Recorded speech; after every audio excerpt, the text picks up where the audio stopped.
E em Apocalipse 3, verso 14.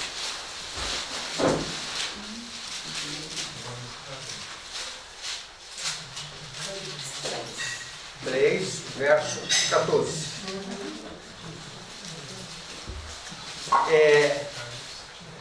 Vamos ao Apocalipse 3,14.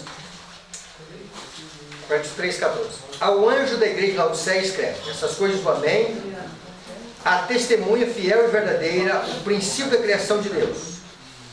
No verso 15, vamos analisar a expressão conheço as tuas obras. Tá? Mentalizaram aí a expressão conheço as tuas obras. Aí deixa aberto aí e vamos lá em Mateus capítulo 25. A parábola das 10 virgens. Vocês conhecem do verso 1 ao verso 13. Quase todo mundo conhece aqui a história da parábola das 10 virgens. São duas referências à igreja que estaria vivendo nos últimos dias. Tá? O tempo da parábola das 10 virgens é de 1854 para cá. Laodiceia é o povo do juízo. De lá para cá.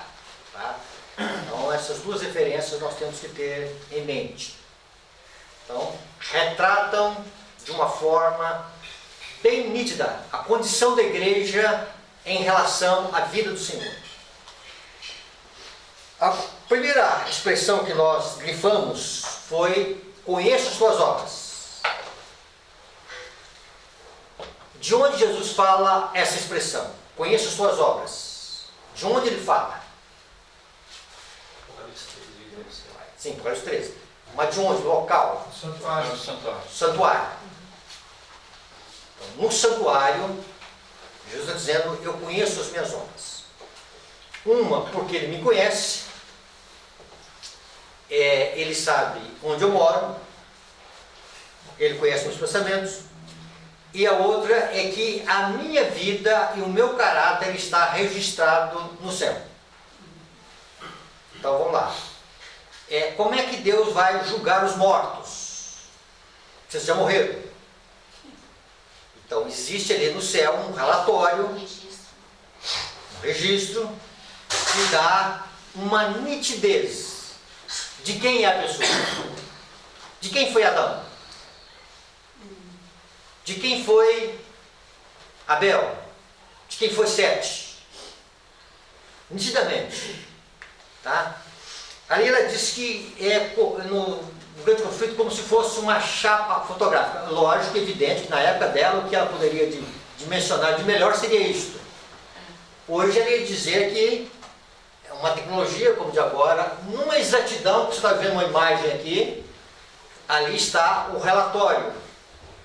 Ali está o registro da nossa vida e ali está quem nós somos. Essa expressão, lá de Eclesiastes, e o Espírito volte para Deus, a gente imaginamos o folho, né? Mas ali é o caráter. O caráter volta para Deus.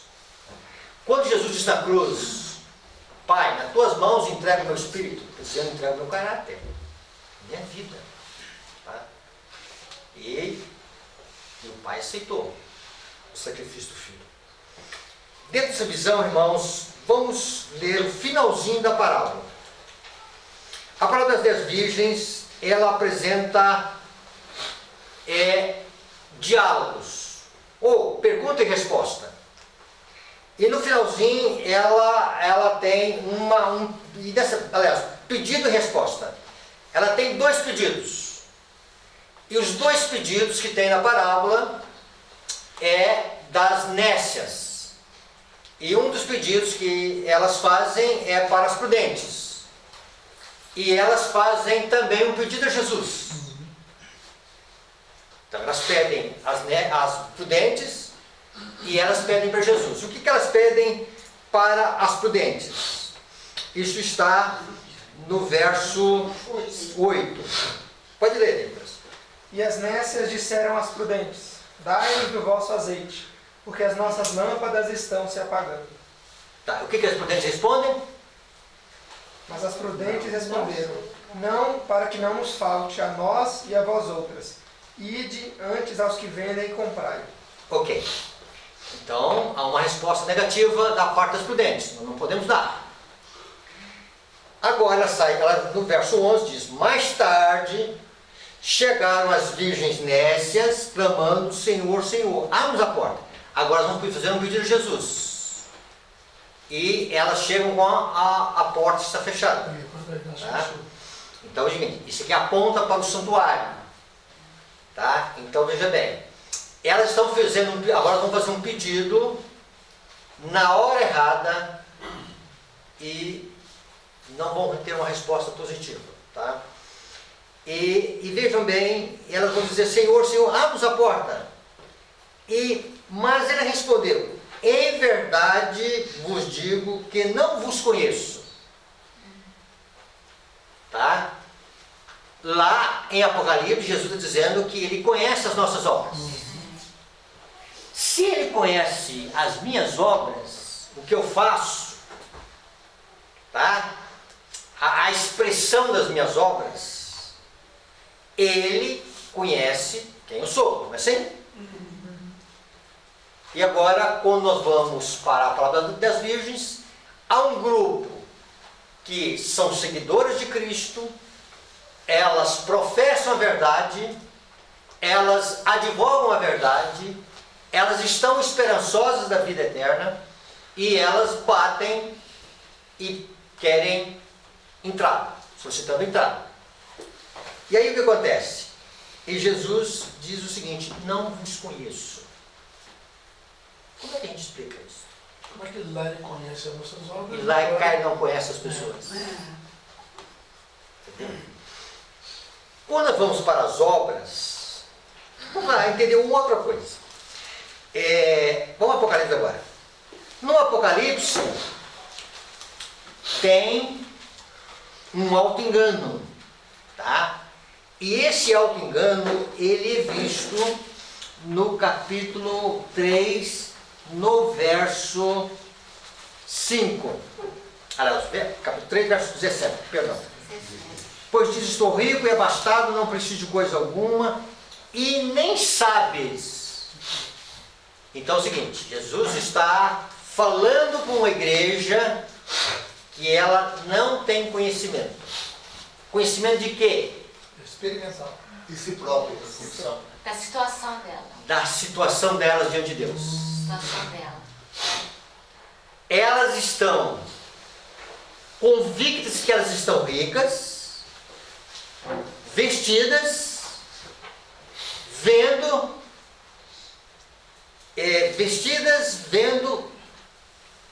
e são ricas. São ricas, tem ouro. E Jesus dizia: você não sabe da sua pobreza espiritual, você não sabe da sua cegueira, você não sabe da sua nudez de alma. Então Jesus está falando para uma igreja que não tem conhecimento da sua condição, como eles estão dentro do santuário. Irmãos, tudo que Jesus precisa fazer em nossa vida é que a gente deixe Ele criar que nós temos necessidade. Você não vai ao médico. Vou ao médico. Não sei que você chega a uma certa idade, fica procurando check-up, né? Procurando doença. Tá? Mas você vai ao médico porque está doente. Aí esses dias surgiu uma pintinha aqui, vou lá ver se para não crescer mais, fica o médico, né? Aí um minuto ele pegou, isso aqui é um negócio simples, tá? Um remover, não, dentro de 2 minutos da consulta. Ok, está tudo resolvido. Então é o seguinte, só vamos ao médico se tem doença, se tem necessidade, carência. E Laodiceia diz: olha, eu não tenho doença. Não precisa de médico. Eu estou sã. E aí Jesus diz: você não conhece a sua situação. Tá, olha, então Jesus, Ele conhece nossas obras e nós não conhecemos a nossa condição. Tem um auto-engano na palavra das virgens também. Qual que é o auto-engano delas? Tá? O auto-engano delas é que elas estão preparando para encontrar com o Senhor sem o azeite. Tá. E o que é o azeite? Já falamos um pouquinho, vou só recapitular isso aqui. Tá? Há uma expressão muito interessante aqui na parábola das 10 virgens. O primeiro verso diz que elas saíram para encontrar com o Senhor. 5 dentre elas eram nécias, 5 prudentes. As nécias, ao tomarem as suas lâmpadas, não levaram azeite consigo. Olha a expressão aqui, tá? Essa expressão, não levaram azeite consigo, é muito significativa. Tem coisa na Bíblia que você tem que parar, você tem que estudar, orar e dizer assim, o que a palavra de Deus está dizendo, tá? Não levar azeite consigo. A ausência do azeite significa a ausência da justificação pela fé. Tá? As duas correntes que procedem de Cristo: sangue e água. Água é vida. A vida que procede de Cristo. E essa vida que procede de Cristo Cristo habita pela fé no coração, mediante o seu Santo Espírito. E a expressão não levaram azeite consigo significa que elas não têm uma experiência com azeite. Elas sabem do azeite, elas creem no azeite, elas sabem que o azeite é importante no trabalho missionário, mas na experiência pessoal elas não têm o azeite. Primeira coisa que eu tenho, tá? E elas acham que elas vão encontrar com o Senhor. E elas vão ter entrada. Quando nós vamos nas obras, o que tem de errado nas obras? Lá em Apocalipse 3. O que tem de errado nas obras? Justiça. As obras, Jesus olha as obras e as obras são frutos da fé. Se a fé é genuína, ela vai produzir obras. Se a fé é morta, o que é uma fé morta? Uma fé de crença, mas ela não se apropria da graça de Cristo. Ela crê em Cristo, ela aceita a proposta de Cristo, mas ela não traz Cristo para a alma dela. Tá? E aí o que acontece? E as obras que são praticadas são obras destituídas de fé. Primeiro passo. Segundo passo. Quem é que produz as obras em nossa vida? Espírito Santo. Espírito Santo, em outra linguagem, Deus. Fizeram uma certa pergunta, continue aberto aí, mas vamos lá. João 6, esse aqui, João 6, a gente precisa memorizar uma pergunta dos fariseus em relação a Cristo. Capítulo 6, e eles vão fazer um pedido a Jesus. Verso 28. Dirigiram-se, pois, a ele, perguntando: que faremos para realizar o quê? As obras de quem? De Deus. Não era deles. É de Deus. Irmãos, o auto-engano da Odisseia, eles pensam que as obras que eles fazem são obras de Deus. Para ser obras de Deus, tem que acontecer um fato aqui que Jesus vai dizer: olha, a obra de Deus é esta, que creais naquele que por ele foi enviado. Então, veja bem, esta é a obra de Deus. E eles não queriam. Entendeu? Esta crença em Cristo, esta fé genuína em Cristo, esta fé que se apodera de Cristo, esta fé que se submete a Cristo, esta fé que opera por amor, traz Cristo para a alma. E as obras, elas são obras de Deus. Por quê? Por que elas são obras de Deus? Porque o querer e o efetuar, o querer e o realizar, vem de Deus. Então, elas começam em Deus e elas terminam em Deus. Há um texto, um dom profético, que é assim, fantástico. Nós só vamos agradar a Deus genuinamente quando nós estivermos cheios do Espírito Santo. Opa, tá fraco, né? Cheio do Espírito Santo, tá? Acho que chega um pouquinho pra frente a tampa dele, pastor. Tá, cheio do Espírito Santo. É que eu fui me apoiar aqui. Tá fora do local, assim, um pouquinho mais.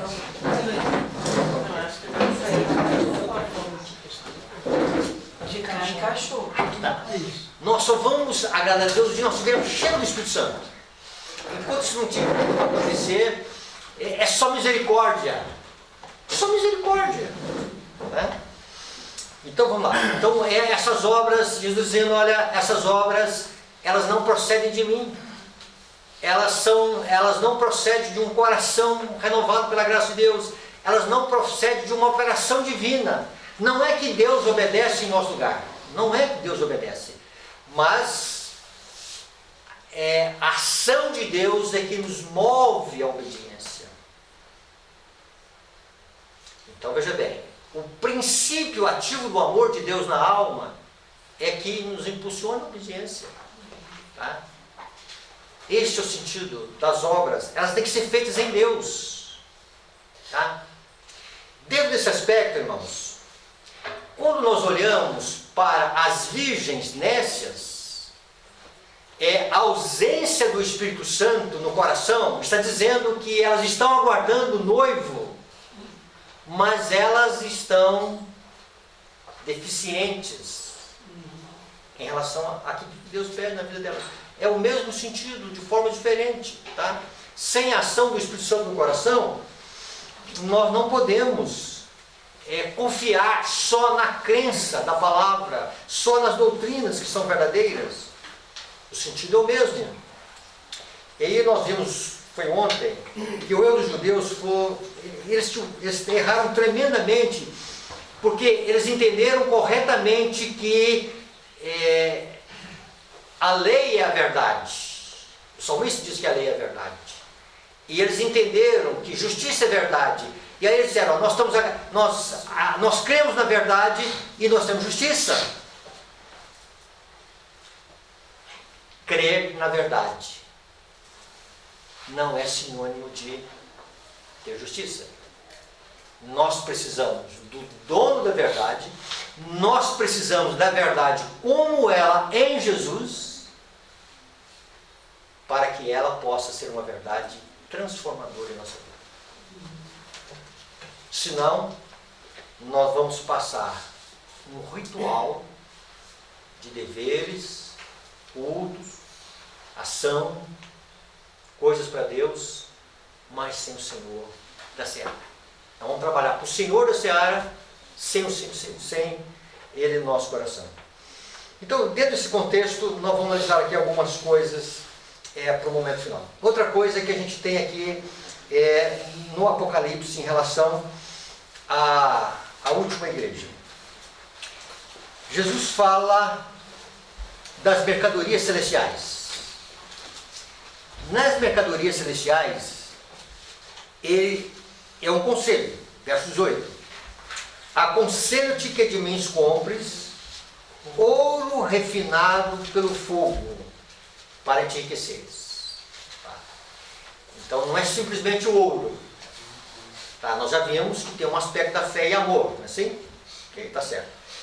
Mas além da fé e do amor, o que outra coisa a gente pode colocar aqui nesse ouro refinado pelo fogo? Caráter. Caráter. Tá? Um caráter refinado. Isso aqui aponta para um outro ponto, para a última igreja. Para que isso aponta para onde? Um ouro refinado pelo fogo. O amor ágape. Tá, ok? Está aí o amor ágape. Está aí, tá. Mas o que se aponta para onde isso aqui? Santíssimo. Tá. A cruz. Tempo de angústia. Mas antes do tempo de angústia. Deus permitirá que os seus filhos passem por uma fornalha, para que o ouro Seja seja purificado. purificado Já da de escória. toda escória. Da escória, porque é terreno. Entendeu? Então está predito aqui, está registrado que virá uma fornalha para purificar o ouro. Mas nós aprendemos que é a fé e o amor, não é assim? Sim. A fé vai ser provada, O amor também. O amor. tá? E o amor também, porque a fé, ela não pode ser separada do amor. Essas duas coisas andam juntas, tá? Uma fé que opera por amor. E aí vai se mostrar se a fé que eu tenho em Cristo, se é uma fé genuína ou se é uma fé nominal. E se é uma fé genuína, quanto mais o fogo subir o calor, mais a escória vai sair. Mais puro vai ficar. Mais puro vai ficar o ouro. Tá? Vamos lá para a parábola das 10 virgens. Tá? Lá fala também de uma prova, que as virgens vão ser provadas. Tá? Aonde está a prova aqui? Demora. Verso 5. Num contexto de 1054, teve uma prova da demora. Tá certo? Tá certo, tá? Mas está reservado. Sim. Mas nessa demora tem um outro ingrediente. Verso 6. Mas à meia-noite ouviu-se um grito. Eis o noivo. Pastor, mas meia-noite que está falando de prova aqui, tá? Aí vamos ao livro Parábola de Jesus. Como é que ela define essa meia-noite? Ela diz assim: é uma noite de prova. É uma noite de lamento. É uma noite de perseguição por causa da palavra de Deus. A fé vai ser provada. Então vamos lá. Isso aqui, irmãos, que me traz uma preocupação. A igreja vai entrar numa crise.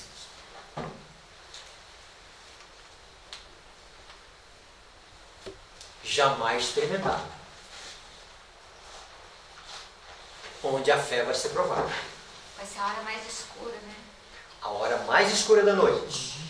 A hora tenebrosa. E que a irmã Mate define claramente o parábola de Jesus.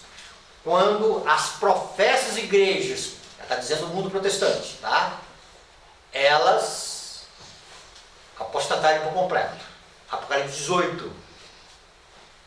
Ali é quando o protestantismo, na sua queda máxima, buscar o apoio do Estado para impor dogmas. E aqui, o primeiro fim de semana. Tá? Então será uma noite de provas para o povo de Deus. Interessante que um grupo vai entrar na crise sem o azeite.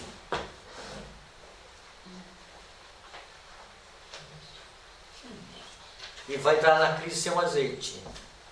Só com a palavra, só com a verdade, só com a lâmpada.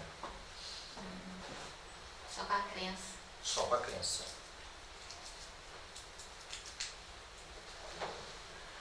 Não resiste.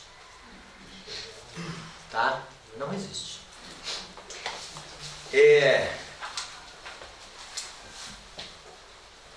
Nós estamos aqui para falar de sepultura. Falar que ainda há graça. Ainda há tempo.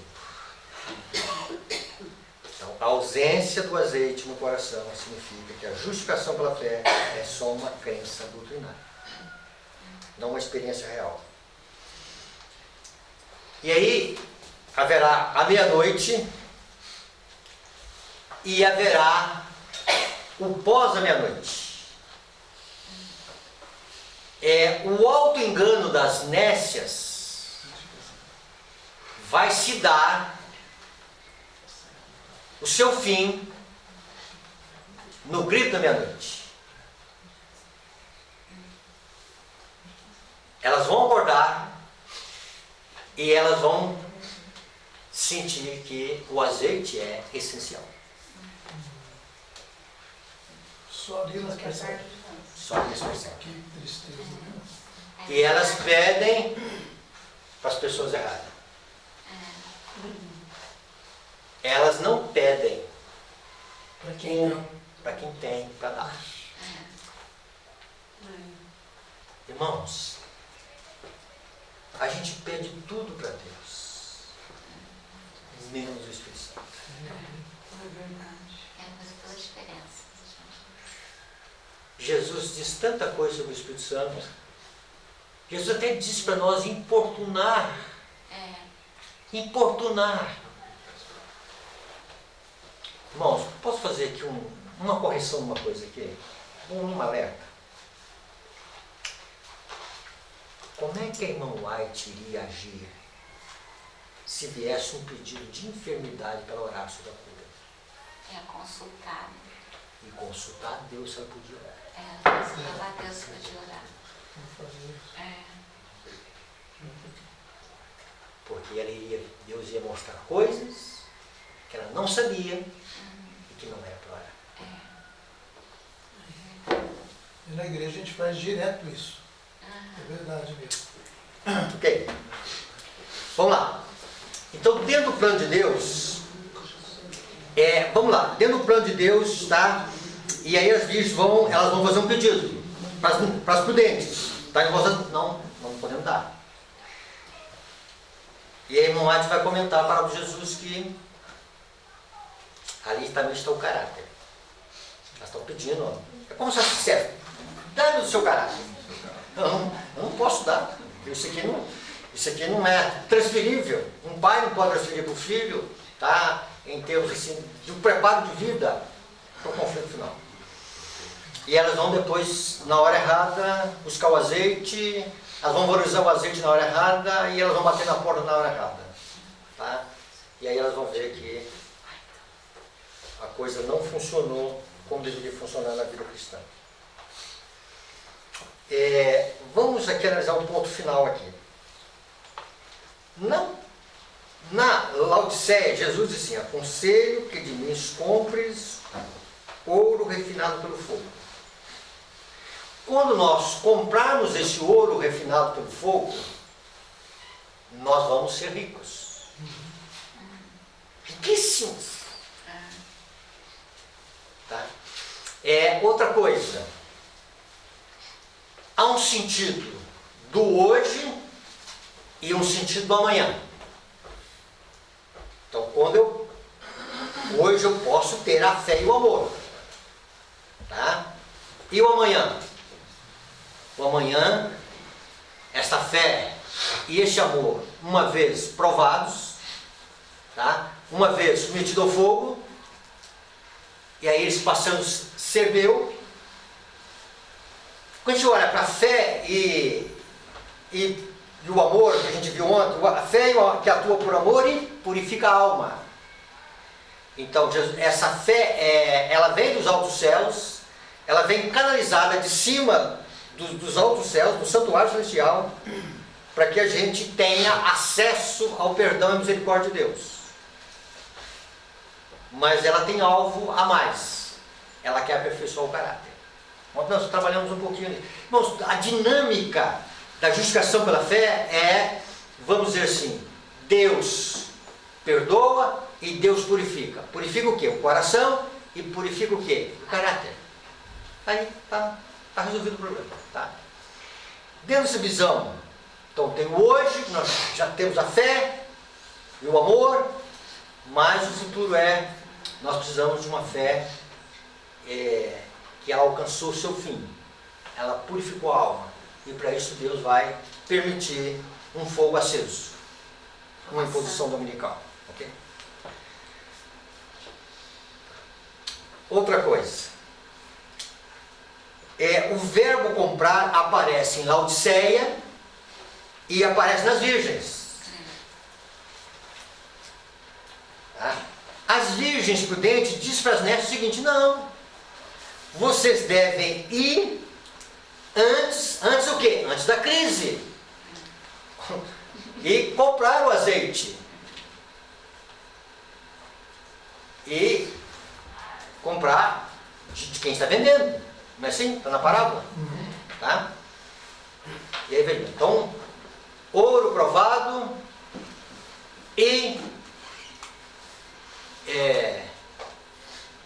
azeite são comprados. Então é o seguinte, vamos lá. As virgens, elas entram na crise e elas já têm. Porque se elas não tivessem, elas não enfrentariam a crise. Mas diz que elas compraram. Aí nós temos que entender esse sentido aqui do comprar. Nós já estudamos isso em alguns encontros aí. Tá? E aí a gente tem uma outra parábola, a parábola da pérola de grande preço, capítulo 13 do livro de Mateus. E nessa parábola diz o seguinte, verso 45. O reino dos céus é também semelhante a um que negocia e procura boas pérolas. E tendo achado uma pérola de grande valor, vende tudo que possui e compra. A pérola é comprada. Ela é não só comprada e vendida, se é comprada é vendida, né? Essas duas coisas andam juntos, esses dois verbos andam juntos, tá? E ela é também procurada e achada. E agora nós temos que entender isso aqui, para nós entender o ápice final que Deus quer com a sua igreja. Tá? Dentro do contexto do alto clamor, dentro do contexto da chuva serôdia. Existem dois textos que estão aqui, não estão ali, que eu gostaria de ler para vocês. São dois textos. Um diz o seguinte, em relação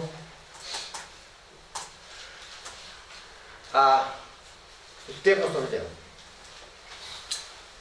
O tempo do poder do Espírito Santo. Por que ela fala que o tempo do poder do Espírito Santo? De 1844 para cá, o tempo que nós vivemos é o tempo da chuva serôdia. Chuva serôdia não é de 1844 para trás. Pentecostes foi a semeadura. A serôdia é para amadurecer o grão e terminar a colheita. Então Deus começou lá no Pentecostes e a primeira chuva foi dada. E a última chuva. Então, quando Pedro fala, arrependei-vos, convertei-vos, para que sejam alcançados os vossos pecados, e venham os tempos de refrigério, Pedro estava apontando para os nossos dias. Refrigério não era do seu tempo. Então, o Espírito Santo já colocou na mente dele, olha, comece a orar pela chuva serôdia. Almeja a chuva serôdia. E nós chegamos no tempo. Que tempo estamos vivendo? O tempo da terceira mensagéria, que é o tempo do quê? Do poder do Espírito Santo. É o tempo da terceira pessoa de divindade se manifestar graciosamente no planeta Terra. De uma forma majestosa, gloriosa. É o tempo em que, num sentido especial, pastor, a pérola de bom preço, de alto valor, de grande preço, poderia ser comprada e achada em outras épocas? Sim, mas tem um sentido especial. E esse sentido especial Deus reservou para nós, para você e para mim. Onde a dádiva celestial será procurada e achada. Então nós temos que achar a pérola de bom preço. Amém. E quando nós acharmos a pérola de bom preço, aí nós achamos tudo na vida. E aí nós vamos olhar, tudo que nós perdemos vai ser refúgio. Se nós perdemos emprego, se nós perdemos bem, se nós perdemos laços familiares, se nós perdemos a reputação, vamos perder a reputação também. A reputação é aquilo que os outros pensam acerca de nós. E nem sempre o que o outro pensa de mim é correto. Eu não posso perder o caráter de Cristo reproduzido na minha vida. Então veja bem, mas é o tempo em que a pérola será achada. Agora eu vou fazer uma perguntinha aqui, os que estiveram no último encontro não respondem. Os que tiveram, aonde que nós vamos achar a pérola de bom preço?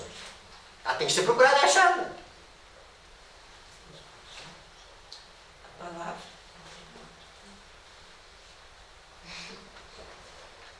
Entre nós. Aonde que nós vamos achar a pérola de bom preço? Essa pergunta é para vocês nunca esquecerem, tá? E eu vou repetir. Aonde que nós vamos achar a pérola de bom preço? Quem é a pérola de bom preço? Jesus. Você tem alguma dúvida disso? Jesus, tá? Aonde que nós vamos achar Jesus? No sentido especial. No Santíssimo Santuário Celestial. Onde ele está. Nós vamos achar onde ele está. Ele está onde? No Santíssimo. Opa! Então vai lá. A fé, que é uma deficiência de Laodiceia, que Jesus manda comprar, a fé que opera por amor, que é uma deficiência das nécias. Esta fé, quando ela é genuína, quando ela é viva, ela sempre leva para cima. Sempre para onde Jesus está. Sempre para o ministério de Cristo. E esta fé levará cada vez mais um povo para que aconteça aquilo que foi figurado em Isaías.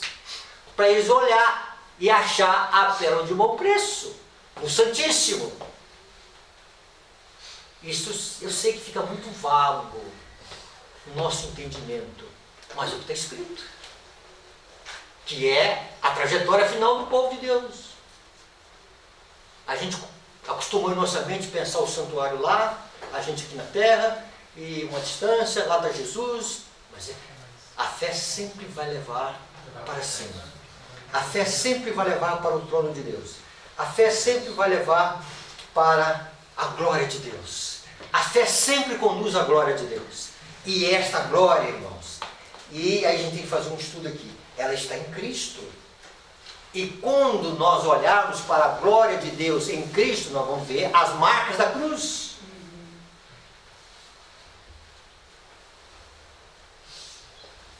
Dentro dessa visão, olha o que a serva do Senhor diz. A tesouraria das joias. Está comentando sobre. Ela está comentando sobre a pérola de bom preço. O capítulo sobre a pérola de bom preço no parábola de Jesus. A tesouraria das joias da verdade está aberta a todos.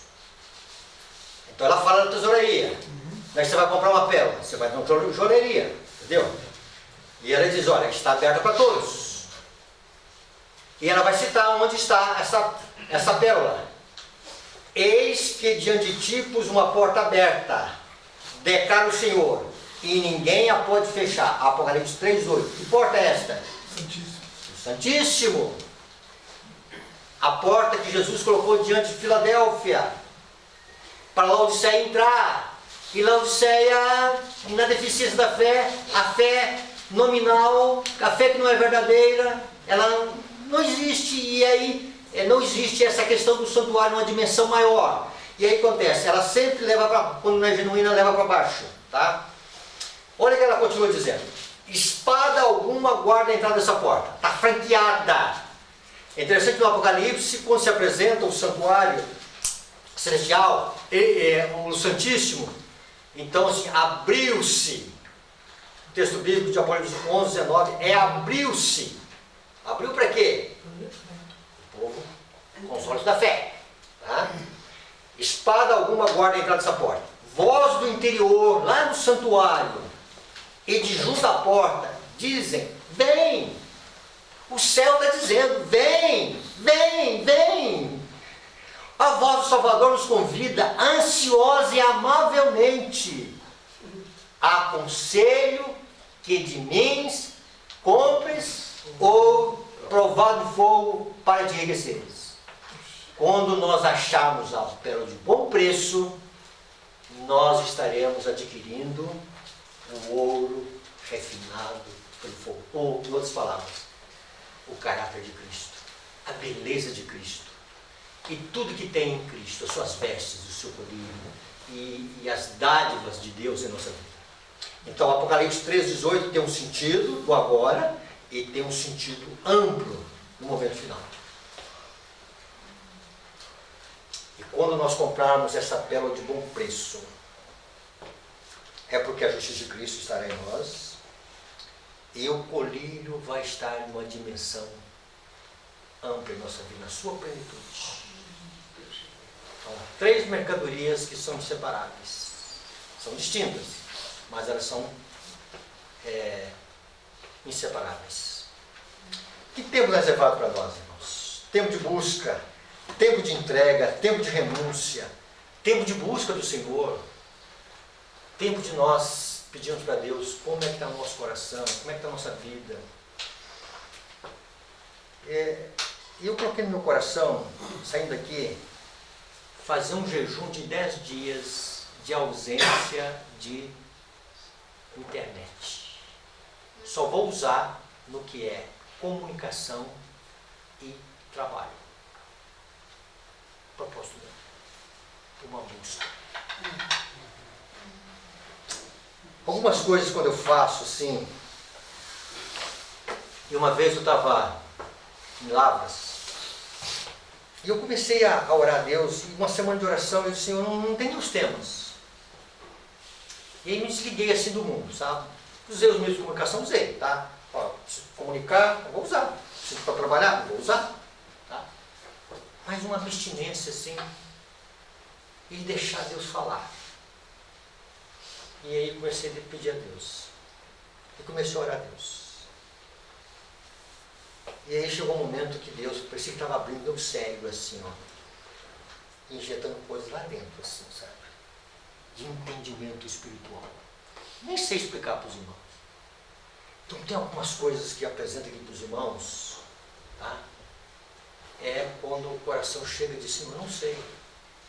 Aí o Espírito Santo vai lá e abre e diz assim, é isso aqui. Nós precisamos ter tempo para Deus. De busca.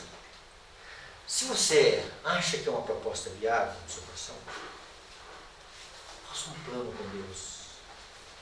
Ficar 10 dias na abstinência do supérfluo. Daquilo que não é comunicação, daquilo que não é trabalho, daquilo que não é estudo. E deixar que a palavra de Deus fale o coração. Uma experiência com Deus. Não precisa 10 dias. E aí você busca e diz assim, Senhor, fala no meu coração, fala como é que está o meu coração, como é que está a minha vida. Fala, o que o Senhor quer me falar, o que o Senhor quer me mostrar. Uma experiência pessoal com Deus.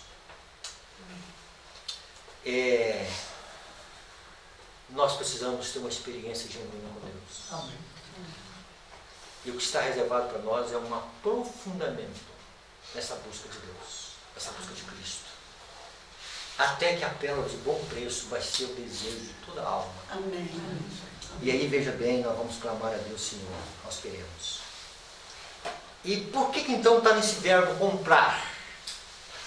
Ser uma dádiva. Porque Deus quer que a gente valorize a preciosidade da mercadoria. Existe um custo para você. Tem um preço. Tem um preço, Tem um preço. Por isso que é comprar. Tem um preço. disposição em ceder. Isso. Esse é o custo. Esse é o preço. O preço altíssimo para nós. Pessoas. Ceder. É. O que Deus não pode fazer para nós é ceder. É. Então Deus não pode interferir nisso. Ele não pode forçar um coração a se abrir. Colocar dentro sem abrir. Ele não pode fazer uma coisa contra a natureza humana. Livre-arbítrio. Tá? Ele respeita. Ele fica triste, mas ele respeita. O céu está convidando. O céu está clamando para a gente aprofundar uma experiência religiosa com Cristo. Para nós entrarmos numa turbulência, mas por pequena que seja, e ela aprofundar na crise. E eu fico imaginando, irmãos, estava no Rio de Janeiro, já contei isso aqui, mas vou registrar novamente. 3 horas no Rio de Janeiro, da tarde. O sol queimando. E aí, o ônibus esquentou, e aí começou a aparecer umas baratinhas. E muitas. Se o sol não esquentasse, elas existem, e elas estariam lá e iriam não se manifestar. No calor da fornalha, vai aparecer exatamente quem eu sou e quem são os meus defeitos. O Jorge que achava que era um bom Jorge, vai ver que não é boa coisa. Tá? E aí o seguinte, e vai levar em conta se eu estou disposto a fazer a renúncia que já começou a acontecer na vida e que ela vai se aprofundar. Uma renúncia de perder tudo para achar a pérola do concurso Amém. e ganhar tudo. Pastor, E quando nós teremos o tesouro. ele usar a palavra não os conheço, eu imagino que Jesus vai fazer com muita tristeza, porque é definitivo, não tem volta. Tá? É. E quando Jesus diz lá, não vos conheço, a comunhão que você desprezou do Espírito significa que eu não aprovo o seu relacionamento comigo. Isso. As suas obras que eu conheço, mas não quer dizer que eu aprovo o relacionamento que você tem comigo. Eu conheço as obras, mas não aprovo o relacionamento comigo. Era uma noiva, pastor, porque cada um de nós podemos chamar que somos noivos de Cristo. Será que não seria uma noiva que estava traindo Cristo e então não vamos lá. sabia? Nós somos a noiva numa outra dimensão. Isso. Porque a noiva é a nova Tá. Jerusalém. Tá, sim, mas para ser a noiva, nós temos que ter pureza de alma. Pois é, exatamente. Senão não somos a noiva. Mas pode ser uma noiva que está traindo, que é a virgem nécia. Tá, as virgens não são a noiva, as virgens são os convidados. Para nós chegar na posição de virgem, de noiva, né? Aí veja bem, é Apocalipse 19, que ela está vestida e adornada para encontrar. Ali é a igreja. Ali é a igreja, que está com trajes de núpcias. Sim. Quando fala em traje de núpcias, está com roupa de noiva, de casamento. Tá?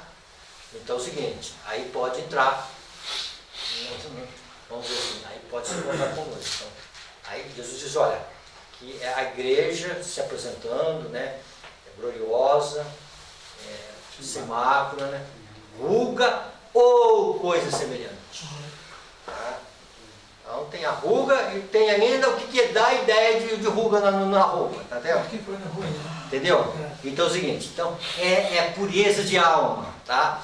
Esse irmão Deus está preparando sua igreja para que o Espírito Santo, tá, manifeste gloriosamente na igreja de Deus, tá bom? Amém. Que Deus abençoe. Pastor? Amém? Amém. Sim. Dentro do contexto